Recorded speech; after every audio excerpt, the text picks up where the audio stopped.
Hello and welcome back to RamsTalkPodcast. And we're here today after, a pretty sickening 2-1 defeat to Sheffield Wednesday, let's be honest. When Derby went 1-0 up, we were creating chances. We looked like I'd say, the best we've played at home since that Bristol City win. We were moving the ball around. We created some good chances. We moved pretty well. And then we do what we always do, and Derby completely collapsed. There were some questionable refereeing decisions, potentially questionable substitutions. It was a pretty awful day. There was so much optimism at half time, and to end the way it did is pretty depressing as well. We've also got a fantastic game on Wednesday to briefly cover as well against Swansea. So I'm sat here. Usually we have loads of notes. We're sat here running on pure emotions. So we'll see how this goes. Joining me today to talk all the way through it is firstly Callum Boocock. How are you, Cal? I'm good. Been a fairly rushed Sunday. Just got back in from the game. It's going to be really reactionary. I'll try and keep my emotions in check as much as I can, but I apologise to anyone listening. This is going to be quite a like I say, off the cuff episode, I think. Yeah, we'll be. I've also got Vic Singh with me. How are you, Vic? I think I'm okay. That drive back's probably done me a bit of good. But yeah, I'll try and keep it PG today. I mean, let's start off talking about the actual good bit, right? We have to talk about the good bit, and that was that first half. Derby's first open play goal in 5 games. It was actually the first time, I think, since the Norwich game where a Derby player passed to another Derby player in open play and we scored. And it was a really good goal as well. Erin Cashin, lovely diagonal ball over to Mendez-Laing, who carried it down the line, cut inside, played it across to Marcus Harness, and Harness beat his man, cut it back, and Ibu Adams was there to put it into the back of the net. It was a great start. We'd looked really positive. We looked like we wanted to win. All the criticism over the last couple of weeks of Derby don't get players into the box. We had players into the box. And it was promising, wasn't it, Carl? Because we've been so negative for so many games. I mean, let's throw some stats out there. 2 wins in 13, 1 win in 8, or is it 9? One of the two. Yeah. Not many wins, a lot of draws, a lot of defeats. So for us to actually play a little bit more positively and look to actually take the game to opposition, it was actually quite nice to see, wasn't it? Yeah, it was completely opposite start to Wednesday. Me and Vic were saying, obviously, the result showed within the first 20 minutes how we started that game. And it was probably the best start I've seen, especially at Pride Park, probably since Bristol, to be honest, in terms of how on the front foot we were. How the crisp passes were going. There seemed to be really good cohesion between the midfield and the front three. You kind of looked at him when Wolves pulled off a masterstroke with having Harness on the wing and not in the 10. And everyone seemed to be firing on all cylinders. And it all kind of started with Yates winning the ball back from the kickoff immediately. And it kind of showed the intent, and the crowd really got behind it. And it was a really, really positive start, as you say. And it obviously was topped off with a really, really good goal, and it only seemed to go one way in the first half, and it was just obviously such a shame with how it all played out for the rest of the game. It is, and Vic, when I look at that first half and I look at that team, I saw round pegs in round holes. Now, how long have we banged on about that on here about we're not playing players in the right places? It feels like we never, ever play players in their proper positions. And today, Marcus Harness, who's been a winger his entire career, has been shoehorned into the middle for most of this season. Plays out on the left, immediately sets a goal up. He should have set another goal up in the second half when Jerry Yates missed that absolute sitter. I thought he had a good game. Mendez-Laing on the right. I thought when he was on the right, apart from the weird times when we got shifted back out to the left, I thought he played pretty well. There were a couple of times he got some good balls into the box. He cut inside. He had a shot that the keeper saved. We actually looked balanced. We looked like a team that knew what we were doing. Everyone understood their roles. We had a midfield 3 with Osborne sitting in the pivot, didn't we? Which I thought first half worked. Second half, I thought the second he got tired, he completely lost it, Osborne. But we looked like we knew what we were doing, didn't we, Vic? And that's been a problem recently. It's always looked like we don't have a game plan. Today, it kind of felt like we did. But how did we manage to have a game plan, keep it together so well, and then throw it away in the way we did? Well, to quote Paul Warne himself, football is a simple game. And if you put round pegs in round holes, you tend to get results. And for the first half, I'll be honest, I thought we actually were pretty good. Probably, like you said, the best we've played since Bristol City. We're just unlucky that we're just not clinical enough in front of goal, and I think because the lack of being clinical in front of goal, it's killing us at the minute. Because if we get the goal, we try to go for the second, and then when we don't get it, we're resting on our laurels to protect that 1-0 lead. And truth be told, we're just not good enough to protect the 1-goal lead, in my opinion. We just don't have the squad depth, or sometimes it's the setup as well. I think one thing that you have to credit Sheffield Wednesday for today was they changed their. I think they pretty much changed their formation after about 15 minutes, and you could see that. And then in the second half, they grew into the game. We allowed them to grow into the game, and then unfortunately they got their 2 goals in the win. I mean, you can't take nothing away from Barry Bannon. Fantastic strike for the equaliser, and then unfortunately from that point on, it just did look like there was only one winner in it. But I think we need to focus on the positives. I think we've moaned about how bad Swansea was, but today I thought first half we were good. And it's nice to see us actually take the game to teams and really be on the front foot. It's a shame that we just can't put the ball in the back of the net, and I think that's what's killing us at the minute, especially a team that where our aim is basically survival. If we're not putting the ball in the back of the net, then I don't think we're good enough to sort of protect Leeds or even just protect our goal at the minute. We're leaking goals for fun at the moment. And I think someone put a stat up earlier about literally there's been 4 shots on target in the last 2 games and all 4 have gone in.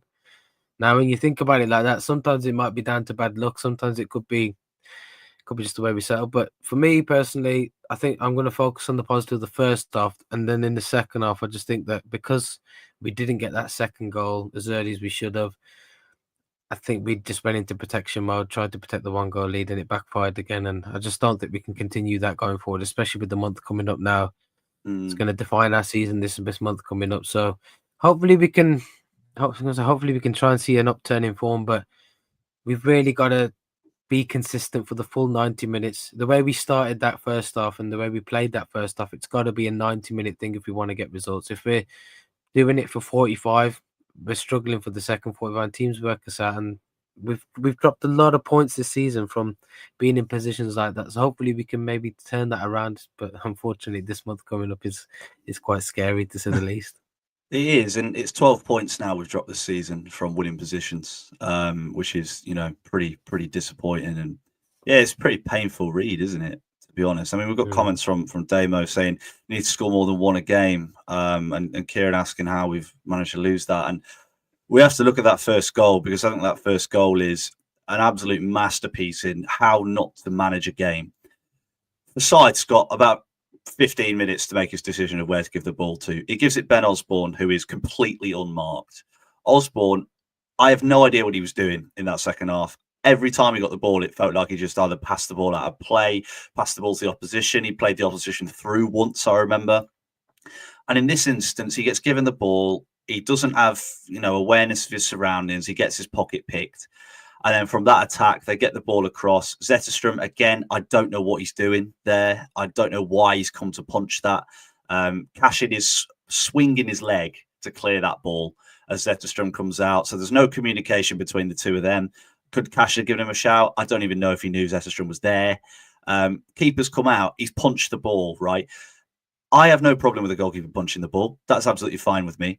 But the fact that he punched the ball on the floor to the edge of the box. Who's waiting on the edge of the box? The only player on the pitch that can shoot from more than 10 yards. It's Barry Bannon. He picks the ball up. Zetterstrom's 5 yards off his line. And I know people are saying it's an unbelievable thunderbolt. I don't think it was a thunderbolt. I think he just curled it in that top corner because he knew that Zetterstrom was so far off his line, there was no way that even at 6'6" he'd get to it.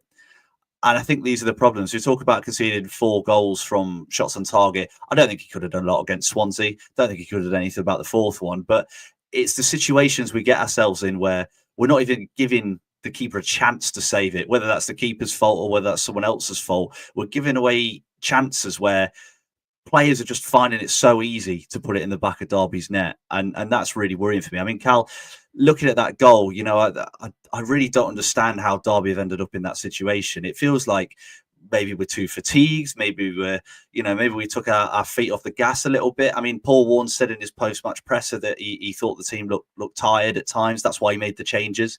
I know he's got a medical team now that often, sort of whispering in his ear, telling him who's fit, who's not fit. Coventry away, for example, when he took Thompson off, it's because the medical team said he could only play 60 minutes. Was that a similar thing today? I don't know. It just seems bad, doesn't it, that our game management, especially at home recently, has been so poor. Yeah, and it's going to be really hard to not be negative and reactionary to this second half, because obviously, as I say, we're just a mouthpiece for what our thoughts and from what, in my opinion, is that Sheffield Wednesday's shape and the alteration in shape, we didn't adapt to it. And that second half, as I say, it allowed Barry Bannon to have that opportunity to be in space, because the first half he was awful, and a lot of it was because of us, because of how much we pressed him. We put him in pockets he didn't want to be in. He was putting balls out of play, and then the second half he managed to find those little pockets and do what he is really, really good at. Don't you think that's because we dropped off? Yes, exactly that. But I think it's also because I think Chalabar came on for them, who then became their pivot, which, because then Barry Bannon was kind of trying to do everything, really, because Charles, I thought, was poor also. It allowed Barry Bannon to, like I say, be exactly where he was. And talking about the goal that you were mentioning, I think it's just a catalogue of errors, which seems to be a theme in this Derby team, where although we're on top, the momentum's with us, the crowd are with us, and we can play as well as we can. If we don't find that second goal, it seems to be it's us that are giving opportunities away to teams. They're not creating anything, because, I mean, that second goal, as you say, it's an error by Osborne, it's an error by Zetterstrom / Cashin, depending on which way you look at it. And then it's end up in the back of the net, and you kind of look at it going, and then from then on, really, in my opinion, I don't mind the substitutions, and we'll probably talk about it a little bit later, but I thought that it was the change in shape from us that kind of then really we didn't really lay a glove on them for the last 10, 15 minutes, in my opinion. So then it kind of just went on from there.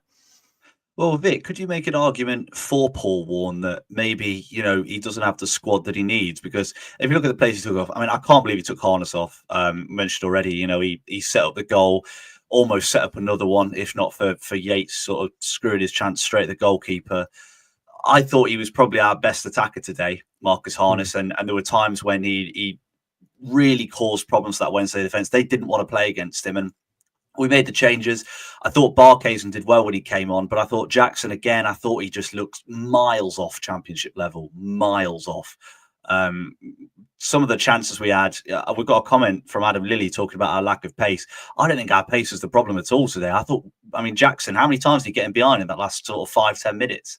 Only to cross the ball either straight to them, 10 yards behind Yates, or anything like that. Does it feel a little bit like, Warne's just not got the options to bring on when players do get tired? I guess so, but at the same time, Warne signed them. So it's one of those things. Warne made that conscious decision to sign players like Jackson. And I think a lot of Ipswich fans, before we took him on, did say that there's limitations to his game. For me, I thought Paul Warne got all the subs wrong today, in my opinion. I just couldn't make any sense of why he took Harness. I thought Harness actually was the best player attacking more. Completely different outlet. And then you saw things like Barkhuizen in the middle. You saw Hardmine dropping deep again, which we know is not his strength. And then it's just, like you said, it's like a catalogue of errors mixed with a catalogue of bad substitutions. And then we've ended up throwing the game away because, like Chalabar come on, he was like their defensive cover. But Bannon, we know Bannon can find those little pockets of space. And we were so open in the middle, especially towards the end of that game. We shoot ourselves in the foot by the way we're setting up half the time. And it's really, really frustrating. But going back to your question about the strength in depth, there's a lack of strength in depth. I mean, we have to be realistic with our budget as well. I don't think we've got the best budget in the league, and we can't go out and spend willy-nilly on championship-proven players. However, I just think that if we were to have a financial boost with the takeover or anything like that, then we might see different results. But we got to put it down to tactical news as well. And I think Paul Warne got out. He basically got done tactics-wise by Danny rolled today, and it's difficult to lay all the blame on the players. I know the players are the ones that are doing everything on the pitch, but I just thought he got the subs wrong. And you're looking at, someone said it to us in the chat as well. It's ridiculous that some of the decisions he made in order to try and change the game, like Callum said, we didn't react to them changing shape. So again, we're probably finding out the difference in levels between League One and Championship in terms of tactical nous. But yeah, it's a difficult one. We don't have the strength in depth, but at the same time, it's a case of we've probably got to put the best team out that we can. And unfortunately, for the first 45, we did have that, and then after that, the subs killed us. I think the subs killed us in the end, and that's the disappointing thing for me. Yeah, I think they did. And I mean, some of the decisions that were made, I mean, like I said, maybe it was a medical thing, the reason why he took Liam Thompson off, because I can't see any other reason why Liam Thompson would have come off. Because, like we mentioned, we talked about Barry Bannon. Liam Thompson was right in Barry Bannon's head for that whole game when he was on the pitch. He was in Bannon's head and he was getting in at him. Every time Bannon got the ball, he knew that Thompson was about 2 yards behind him, ready to pounce on him if he took even the slightest poor touch. The second he came off, we obviously brought Haldmine on. We had Haldmine in the middle, who, again, he's probably not going to run as much as Thompson, but he brought a little bit more quality. And you got Ibu Adams in the middle as well. You got Tom Barkhuizen played in midfield as well in front of him. That is not a midfield that can match a midfield that contains Chalobah, played in the Premier League. You know, I think he played for England, didn't he, at one point, Nathaniel Chalobah? I'm sure he got an England at least youth level, Yeah. At least youth level, one of the two. Yeah, he was at least close. They had Barry Bannon, who's obviously, we've seen the quality that he's got, and we just gave them all the space. We took a player out of the middle. We needed more players in the middle, and we took them out to try and sit more defensive, and then all of a sudden, they just picked us off. Yeah. I just don't understand it. I'm with you, Vic. I think there's a few times this season where Warne's got it very right, but I think there's a few times where he's got it very wrong. And I think today was one of those reasons. But we have to talk about that, well, their winner, Cal, because it was a horrible goal to concede. I have to admit, the ref was rubbish. And, Awful. you know, you can't blame the ref for everything. But in this case, the foul that he gave against Jackson, absolutely no idea how that was a foul in any world. I mean, Jackson's running, guy steps across him and then just falls over. What's Jackson meant to do? He's running to get the ball. They take the quick free kick, nowhere near where the foul actually was. And then they play it down, they play a long ball. And Cashin has, you know, I think it's Patterson who's got his hands all over Cashin, pulls his shirt as Cashin goes to clear the ball. He pulls him back. And Cashin miskicks it completely. They lose track of where the ball is. The ball comes across. I've watched a replay. I think it is just offside. I think he's just off as well. And he taps it in and he's got, well, it's a sitter. He can't miss, can he? So it's just a horrible goal to concede, isn't it, Cal? And it really stings. I mean, you can kind of tell by the reaction of the fan base that I think there's a lot of people that don't like Paul Warne. I don't think that's a surprising thing to say. I think there's a lot of people that really want Paul Warne gone. And I think there's a section of people that really want Paul Warne to stay. And I think I'm probably in the middle where I've not been very impressed with him, but I do really want him to succeed as well. But how can we put that defeat on Paul Warne when, you know, there's so many poor decisions made by a refereeing team in the space of 5 seconds? You know what I mean?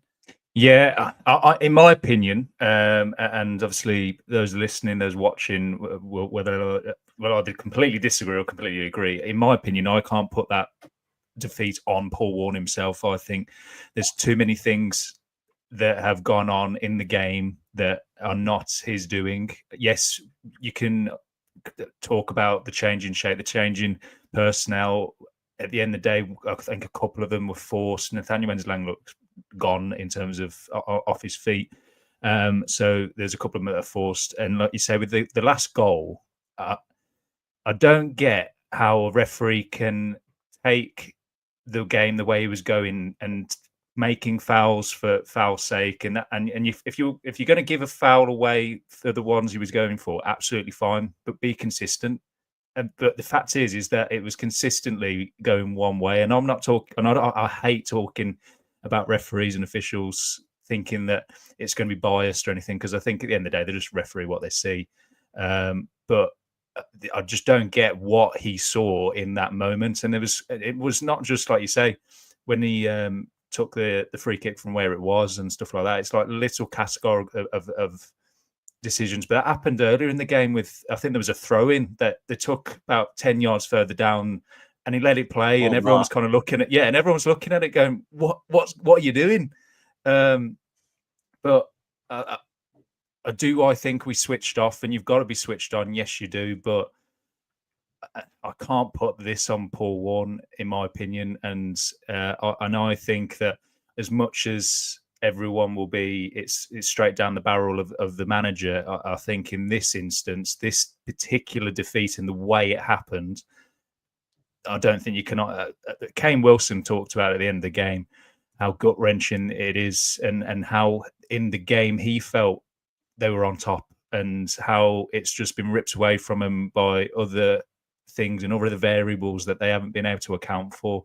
And I think this is one where the fans that will be really reactionary tonight, absolutely fine. Everyone's got an entitled to their own opinion, just as we do. But I think when you sleep on it, you might just look at it in a different light. I think the tough bit is, I think a lot of people weren't too enamored with Paul Warne in League One. His football is rubbish, and let's be real, it's a horrible watch. It always is a horrible watch. But sometimes you win, and last year we won a lot, and I think we sort of got by with that. Now, 2 wins in 13? People are starting to get a little bit disillusioned with it. I think today we played a lot better. I mean, we've said that, haven't we? I think we looked a lot better today than we've looked a lot. Over those 13 games, I think this is probably the best we've played, that first half especially. But I think that's probably a concern as well, that this is the best we've played, that this is seen as such a positive. I mean, maybe we'd be saying different. In fact, I know we'd be saying different. Jerry Yates takes a little bit more time with that chance inside the box and places it bottom corner instead of trying to take it first time on the turn. We're all sat here saying that's a great win. We're 8 points clear of the bottom 3, headed into some tough fixtures, and we've done really well here. And as well, Yates is one that hit the bar. I thought it was quite unlucky. I did call it a sitter. Maybe that was a bit harsh, but it was a good effort. And Cashin, I don't know how he managed to clear the crossbar with it, but he blasted it over the bar from about 5 yards. And it feels like when things like that don't go your way, you're not going to win games. You're not going to win games. We had a dodgy refereeing decision, let's be honest. A dodgy decision. Was it all down to the ref? No, but it was a dodgy decision. We had numerous big chances which we missed. We had chances which could have been big chances that were messed up by players where we could have got in the right position.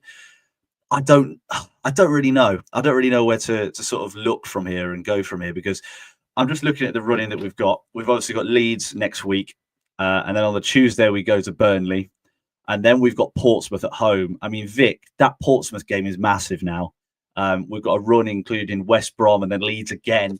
And then we play we've got Portsmouth and Luton between the two. Luton, who are pretty dreadful, and Portsmouth, who are pretty dreadful, and that's at home as well. I mean, how important is it that Derby win at least one of those games, even both of those games? Because it feels to me like if we've got any chance of staying up, we need to win, which seems mental when we're 5 points clear. But if we've got any chance of staying up and stopping this free fall, surely we've got to win those games. 100%. And if you look at, again, looking at this running, those two are the probably standout games in terms of where we can pick points up. But it would be typical Derby County to sort of now go and beat Leeds next week, off the back of the sort of run we've been on at home. I think we were quite worried about our away form anyway, but it seems like the home form has sort of continued that way as well, and that's what's concerning a lot of the fan base. I think, for me, I look at the Plymouth game and I think that 1-1 draw should have been a win. And now if you look at the way Plymouth are playing again, I think they lost again 4-0 yesterday. They lost 6-1 in midweek. And I think to myself that was a real big opportunity missed. And then you look into the Portsmouth game, who haven't really been setting the world alight, but in the games that we played them last season, they were pretty even games, in my opinion, end to end. It was pretty good. It was a pretty good watch. But you're still worried about the fact that we can't score more than one goal at the minute. And the longer that continues, that nasty habit lingers. And you're just afraid that we don't score more than one goal per game at the moment. I mean, even today, I thought we were 1-0 up and it got to the 70th minute, and you just saw Sheffield Wednesday were getting on top, and I just thought there's only one winner here. And that's the horrible feeling that I think a lot of the fan base have, is the fact that we just feel like we're going to throw things away. And you're looking at those two home games, you're thinking we need to get 6 points. I thought today we needed to win, to be honest, just for the confidence in the side. Didn't come, but yeah. we've got to try and get rid of this habit as soon as possible, because if we are losing and it's like 2 wins, it could be like 2 wins in 18 games by the end of December. Do you know what I mean? We could be on that sort of run, and that's when you're looking over your shoulder thinking we deserve to go down. Hopefully we don't, but it's difficult because I'm trying to keep positive, but I haven't seen anything for me to suggest that we will be not in the relegation battle. I still think we'll finish in mid-table, but we've got to book our ideas. We've got to find a plan B. We've got to be better at the basic things, and I think if we can get the basics right, then we'll be fine. But even at the minute, I know we're saying about the referee decisions today, and yeah, the referee was poor, but can't always blame it. And we've heard excuses about everyone having a bigger budget than us. We've still got to compete. At the end of the day, we've still got a squad of 25 that can hold their own in this league, and we've seen it with results like Bristol City. We can do it. It's the consistency that's killing us, and I think it's a Derby County thing where we haven't been consistent for years, and I think it's continuing with this side now. And I don't know. I'm trying not to go too un-PG here, so I'm trying to be careful about what I'm saying. But yeah, I think I don't know. We need to win those 2 games. I'm just going to finish it there before I go off on a tangent again. No, I think you're right. I mean, we've got a comment from Jamie who says if Jackson missed the chances Yates did today, mate, I watched him do it on Wednesday. He missed 2 open goals. But I think you're right. I think the problem is now is that if we don't win for the next 3 games, that'll be what, a third of a season where we've won 2 games, 15 games, roughly. Yeah, roughly a third of a season. We'll have won 2 games in that time. And it doesn't look like it'll set it. I mean, Ibu Adams missing for Leeds is going to be horrendous. We're going to have quite literally half the Shire playing in central midfield at the weekend with Haldmine, Osborne, Tomo, the only 3 centimeters we have playing in there, unless he tries another experiment and brings someone else in. So it's hard to see a way out at the minute. It really is hard to see a way out. And unless we make a couple of signings in January, I can see this team struggling. I mean, one of the conversations we had on Friday night, Callum, is about David Ozoh. I mean, it seems crazy that it looks like our entire midfield hinges on a 19-year-old holding midfielder we've got on loan, not even a player we own. It's mad, isn't it? But how important is he, and do we need him back? Is he the problem? Is that why we're losing this midfield battle? Is it because we don't have someone like David Ozoh? He's a contributing factor, but I think it's, and I think it was yourself and on Radio Derby on Friday, and I can't remember if it was yourself that actually said it, but I felt it's so incredibly harsh to put so much pressure on David Ozoh coming back because he's on his first loan from the Premier League, ever, and it's almost like we're almost looking at him like he's the Messiah and he's going to fix every single problem. We're going to go and be pumping everyone like we did against Bristol as soon as he's back, and that he's the only reason we're not scoring. And I'm like, no, we should be scoring the goals and the chances that we're getting now. We're creating chances now. Yes, he will improve the midfield 100%, because I think that it just means that the likes of Ibu can actually go round and run around the pitch and get and be as dynamic as he likes to be. Liam Thompson's the same. Haldmine has a bit more onus on having time on the ball and able to pick out the passes. I mean, when he came on, he picked out a couple of sublime passes in just the short space of time he was on the pitch, and it kind of shows what he can do. But Ozoh just means that you've got that pivot, you've got that physical presence in the midfield. Yeah, so I do think he will make a difference, but I think it's so harsh from us as a fan base to kind of expect him to be the difference. I don't think I think if we put all that pressure on him, we could see the opposite in what we want, because I think that he'll come back and think, right, I've got to go and pick up form immediately. And you look at the games he's going to be coming back into. I mean, you've got Leeds, you've got Burnley, you've got... He won't be fit for either of those, mate. Well, yeah, but even after that, you've got Portsmouth, Luton, West Brom, Leeds. So he's got a baptism of fire, bless him, when he comes in. So I don't know. Is my honest answer. I think I'm looking at the table. I think the difference is we've conceded the least amount of everyone from us down, and so the defence isn't the issue. Nelson came out after the game and said him and Cashin are kind of sat there at the back going, we're trying. Don't get me wrong, they've conceded 2 goals, is what it is, but we're keeping goals out. You guys have got to put them in the net, because goals are what wins games, and it's a fair shout from him as a defender to the attackers, because as we've been alluding to for the last half an hour, goals are what is killing us at the moment. It is. It really is. It's as simple as that. We barely score any goals at all, do we? And like we mentioned already, 1 open play goal in the last 5 games. It's not good, is it? It's not good watching. But one thing I will say is, you talk about Cashin. I thought Cashin had a brilliant game today. A really, really good game. I thought Nelson had a good game as well.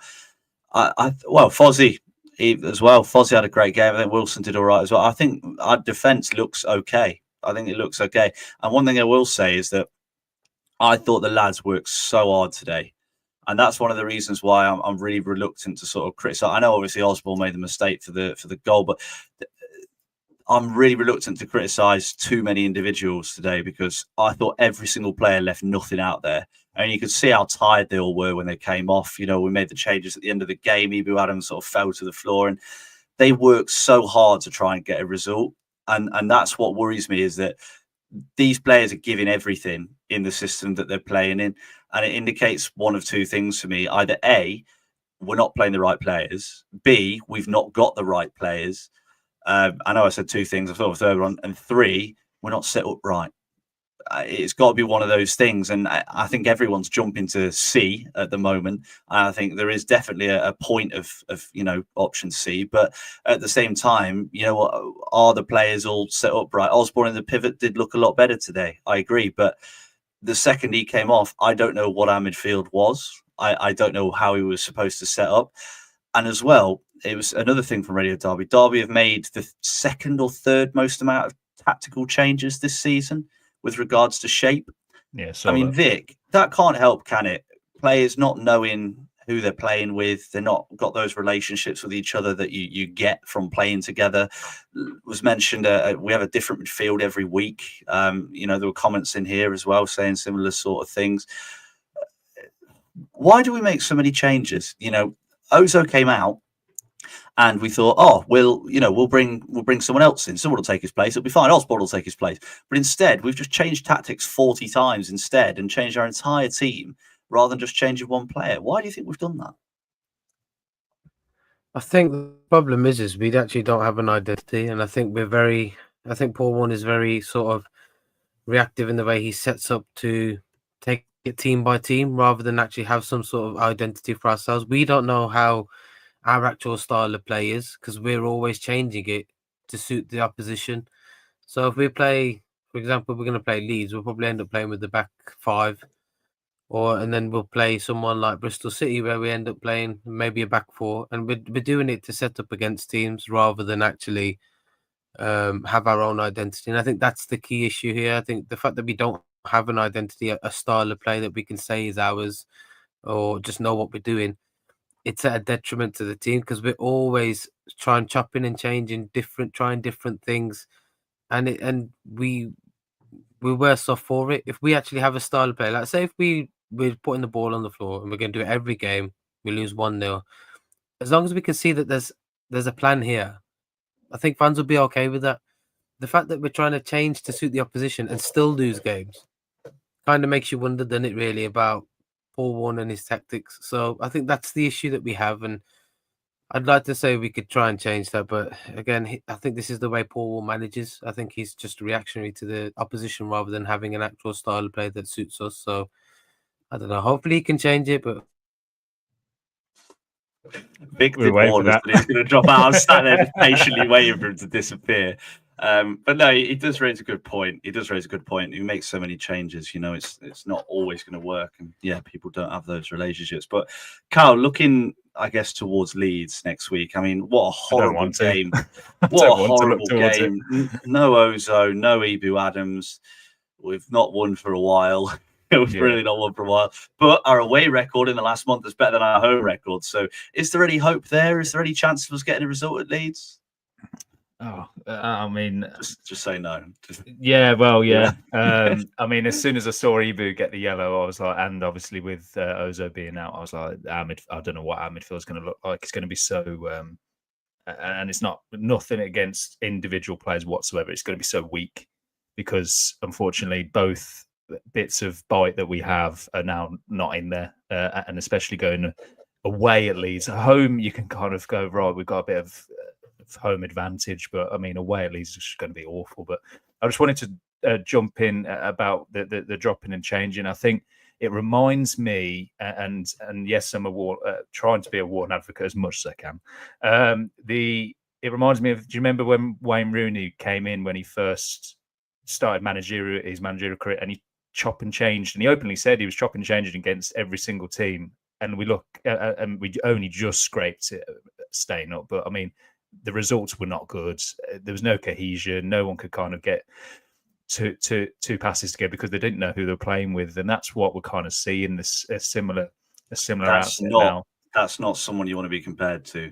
Exactly. Yeah. That's what I mean, and I don't think he's doing it purposely, because I think he's trying to find that combination without the perfect combination he wants, in my opinion, is Ozoh, Ibu, and probably Halbmine.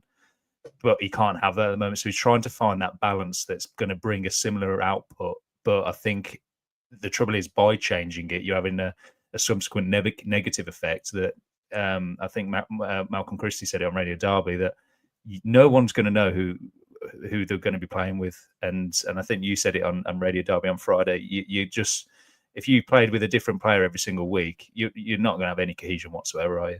Mm. Yeah, you're not. And Jim's, but don't tell me Vic's been subbed. It's another terrible Derby substitution today, Jim. Sorry, mate. Never stops. Doesn't even end into the night. But yeah, I get where you're coming from. I get exactly where you're coming from, Carl. It's it's not looking great, is it? Ahead of Leeds. One thing. Go on. Oh, Vic's back, and that fills me with worry. I'll give him a minute. You've taken a sub off, and we can't bring the same sub back on. Bring Vic concussion substitute. Vic, you alive? Are you still setting up? Hello. I am. I'm alive. Back? I think I'm making out again. Good stuff. Well, we'll enjoy you here whilst you're here. We've only got a couple of minutes left. We've talked about Leeds, Vic, about our hopes going into that game. Do we have any hope going into that game? Enjoy that away, David. I'm going to mate. I don't think we've got anything to lose. Can it get any worse?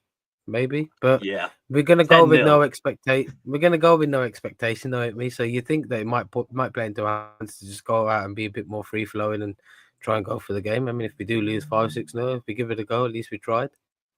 But yeah, I mean, there's no expectation in the next two games. That could play into our hands. So we'll see. We'll see how it goes. I think we'll camp in our own half and lose both games like 1-2. Genuinely, that's what I mean. Yeah, I was going to say that's what we did against Sunderland.